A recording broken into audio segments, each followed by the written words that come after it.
Biology की एक branch है एनाटॉमी, जिसमें ऑर्गेनिजम्स के इंटरनल स्ट्रक्चर यानी बॉडी के अंदर के ऑर्गन्स की स्टडी होती है। इसी तरह से एरोबायोलॉजी में एयरबॉर्न माइक्रो ऑर्गेनिजम्स यानी हवा में पैदा होने वाले माइक्रो ऑर्गेनिजम्स की स्टडी होती है। एग्रोनॉमी में सॉइल मैनेजमेंट और क्रॉप प्रोडक्शन की स्टडी होती है। एग्रोसिटोलॉजी में ग्रासेस की स्टडी होती है। एरिनोबायोलॉजी में स्पाइडर्स यानी मकड़ियों की स्टडी होती है। इसी तरह से एक्टिनोबायोलॉजी में लिविंग ऑर्गेनिजम्स पर रेडिएशन से हुए इफेक्ट्स की स्टडी होती है। एंजियोलॉजी में सर्कुलेटरी सिस्टम और लिम्फेटिक सिस्टम से रिलेटेड बीमारियों की स्टडी होती है।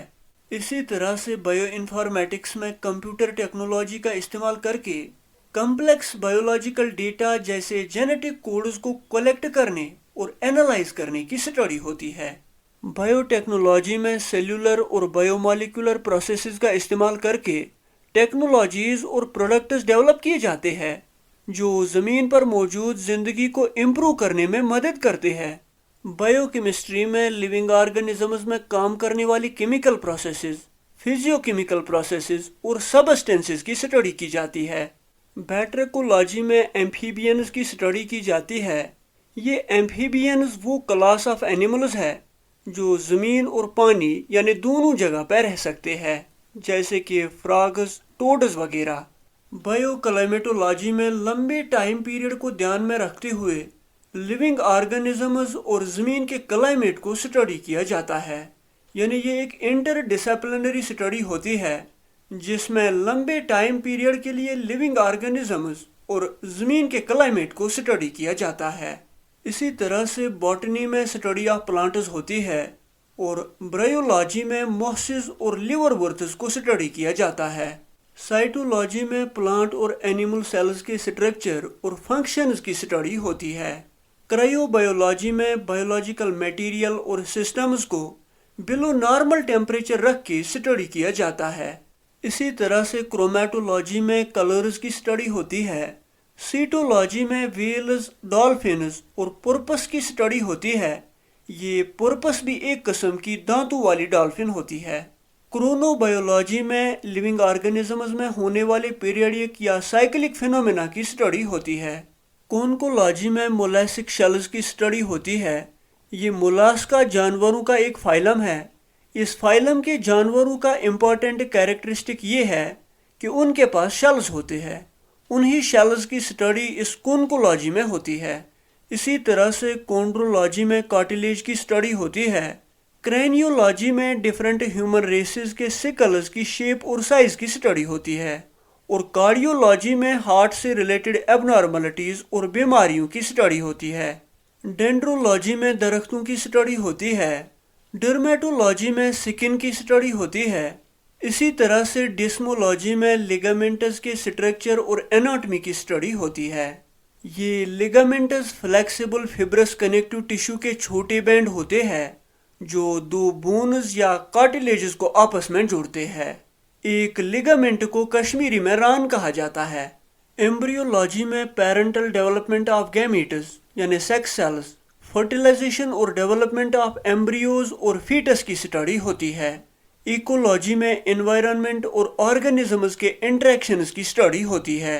इथोलॉजी में एनिमल बिहेवियर्स की स्टडी होती है। एंटोमोलॉजी में इंसेक्ट्स की स्टडी होती है। और एटियोलॉजी में डिसीज और एबनॉर्मल कंडीशंस के काजेज और ओरिजिन की स्टडी होती है। इसी तरह से एपिजेनेटिक्स में क्रोमोसोम्स में हुए चेंजेस को स्टडी किया जाता है। इन क्रोमोसोम्स की चेंजेस की वजह से जीन्स की फिनोटिपिक एक्टिविटी और एक्सप्रेशन में भी चेंजेस आते हैं।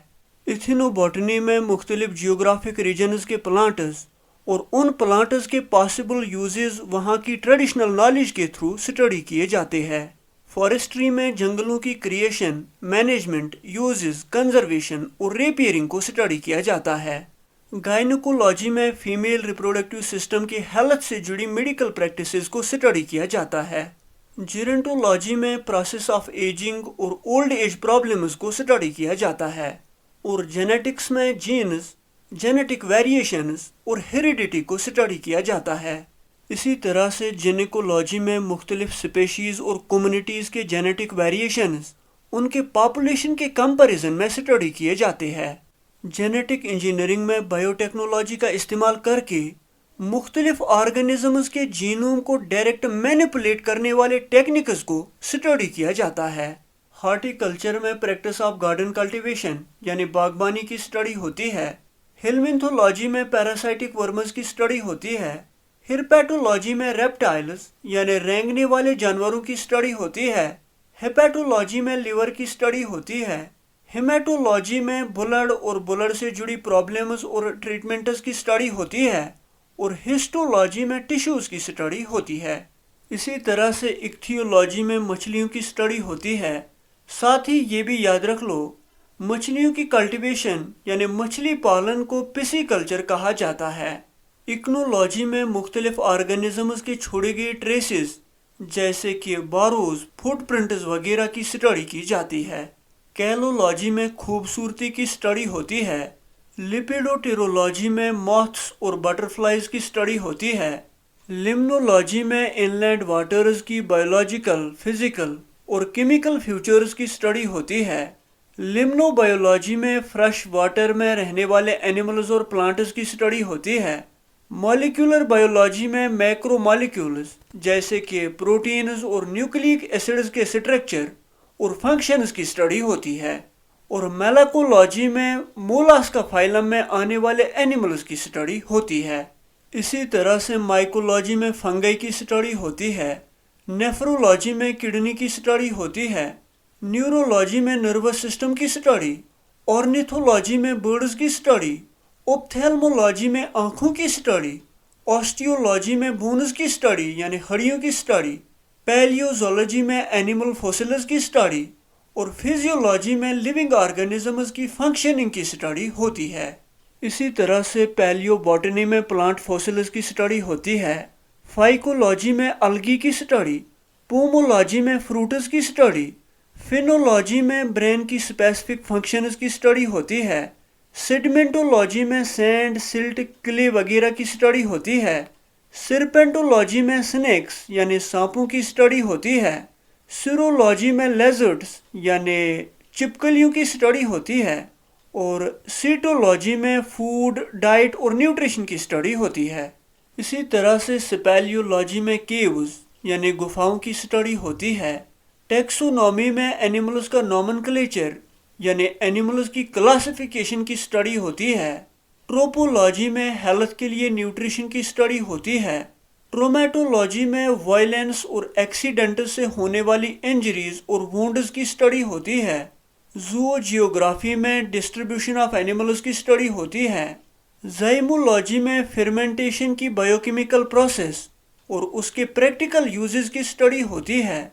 जूओटेक्नी में डोमेस्टिकेशन ऑफ एनिमल्स यानी ब्रीडिंग, जेनेटिक्स, न्यूट्रिशन और हाउसिंग की स्टडी होती है। जूनोसोलॉजी में एनिमल डिजीजेस की स्टडी होती है। और जूलॉजी में एनिमल्स की स्टडी होती है। Thank you.